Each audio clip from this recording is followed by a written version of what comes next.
हम लोग BJT based question कुछ डिस्कस कर रहे थे। मैंने बताया था कि बीजेटी बेस्ड क्वेश्चन का बहुत ही ज़्यादा इंपॉर्टेंस होता है डिफरेंट कॉम्पिटिटिव एग्जाम्स में।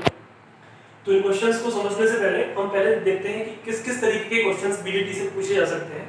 तो देखिए, सबसे पहले आपसे पूछा जा सकता है कि इस बीजेटी का ऑपरेटिंग पॉइंट क्या है या फिर क्यू पॉइंट क्या है। आपसे different parameters like base current, collector current, emitter current, base emitter voltage, base collector voltage या फिर डिफरेंट बीटा पूछा जा सकता है, अल्फा पूछा जा सकता है। ये पैरामीटर्स कैलकुलेट करने को बोल सकते हैं। तीसरा टाइप ऑफ क्वेश्चन आपसे रीजन ऑफ ऑपरेशन पूछ सकते हैं कि ट्रांजिस्टर किस रीजन में काम कर रहा है, active region, reverse active region, saturation या फिर कट ऑफ रीजन में।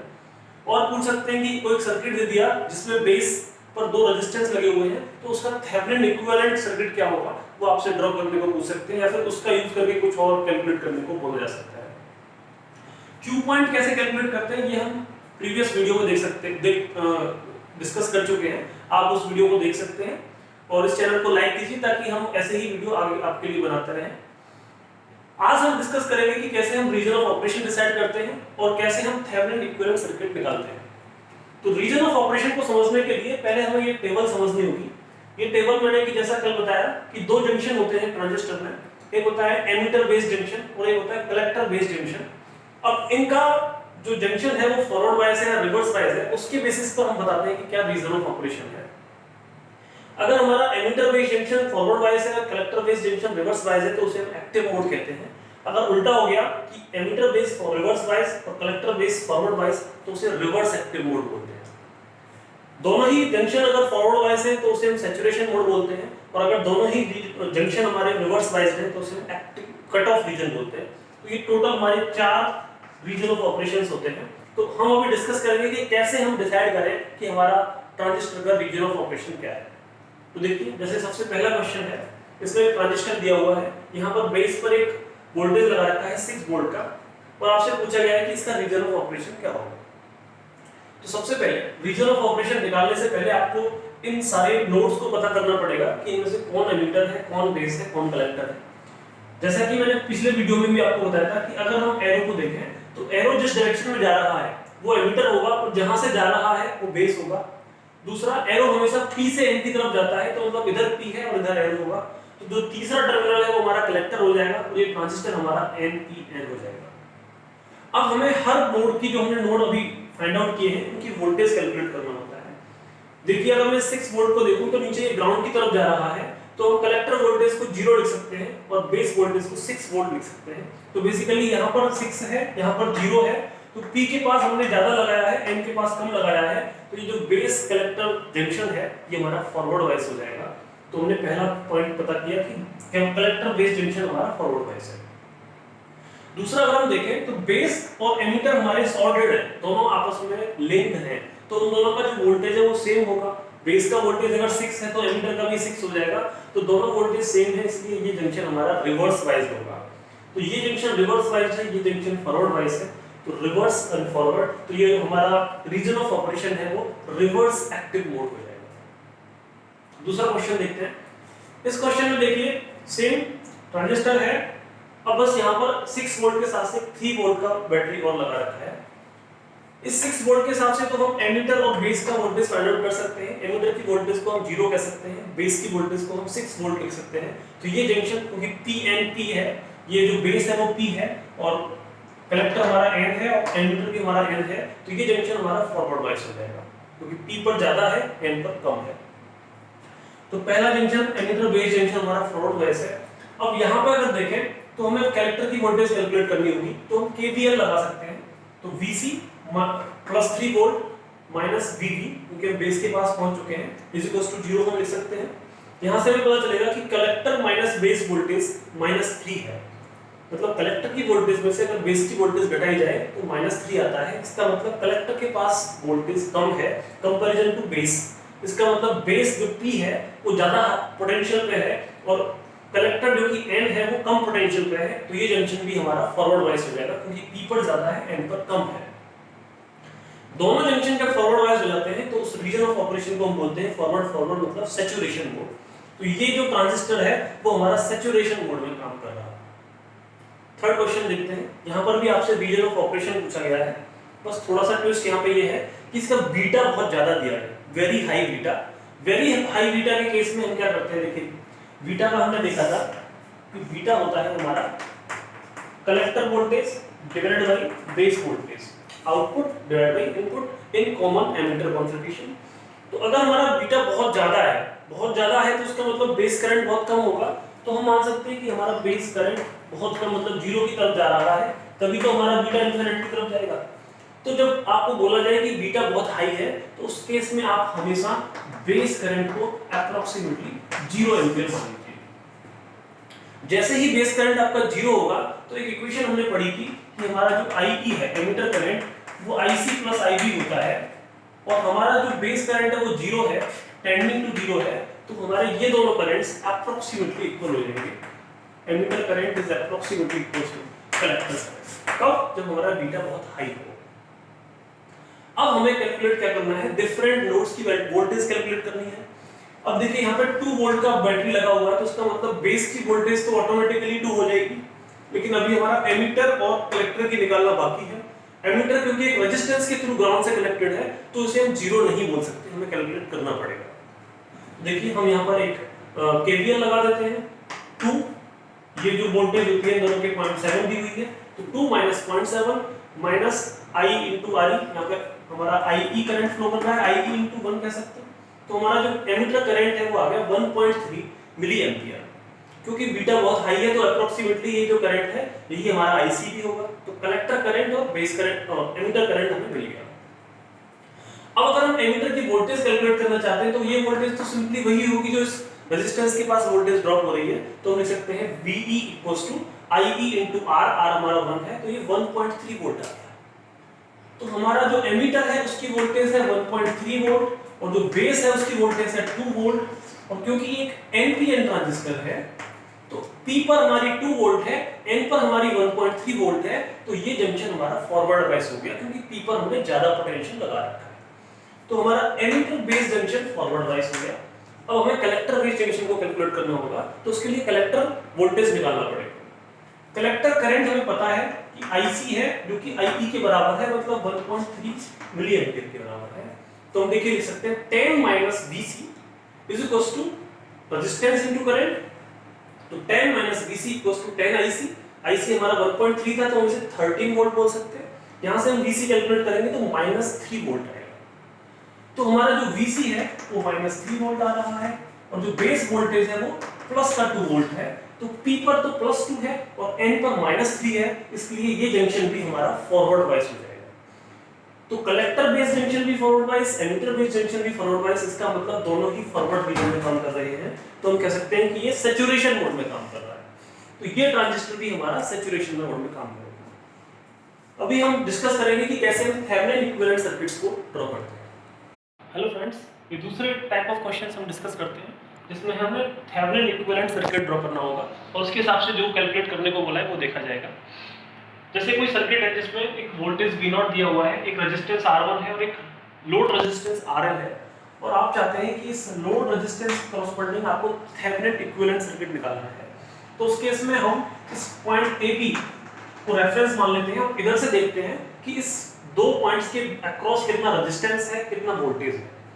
जब भी इन दो पॉइंट्स के अक्रॉस आपको रेजिस्टेंस कैलकुलेट करने को बोला जाए तो आप सबसे पहले तो जितने भी वोल्टेज सोर्सेज हैं उनको शॉर्ट सर्किट कर दीजिए। शॉर्ट सर्किट का मतलब है जैसे ये मेरे पास वोल्टेज सोर्स है +-V, तो आप इसको शॉर्ट कर देंगे तो एक सिंपल वायर से आप इसको रिप्लेस कर देते हैं।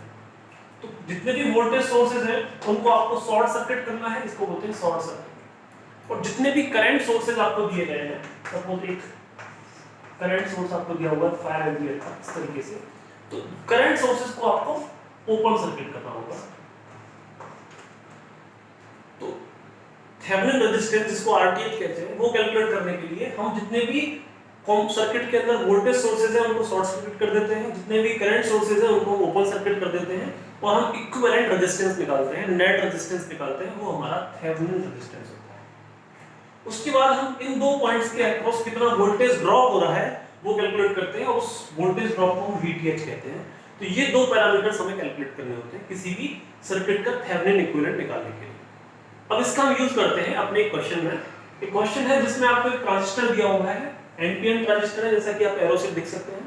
यहाँ पर एक 1 किलो ओम का रेजिस्टेंस है या 300 ओम का रेजिस्टेंस है या 4 किलो ओम और यहाँ पे 2.2 किलो ओम का रेजिस्टेंस दिया हुआ है। बायसिंग वोल्टेज आपकी 5 वोल्ट है और ये यहाँ पे ग्राउंड किया गया है।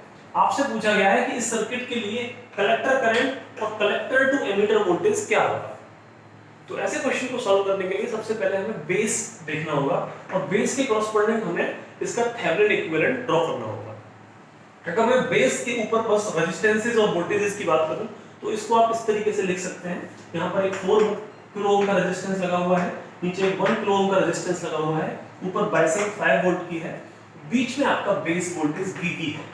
तो बेसिकली आप इस बेस वोल्टेज के कॉरस्पॉन्डिंग इन दो पॉइंट्स के कॉरस्पॉन्डिंग RTH और VTH कैलकुलेट करना चाहेंगे।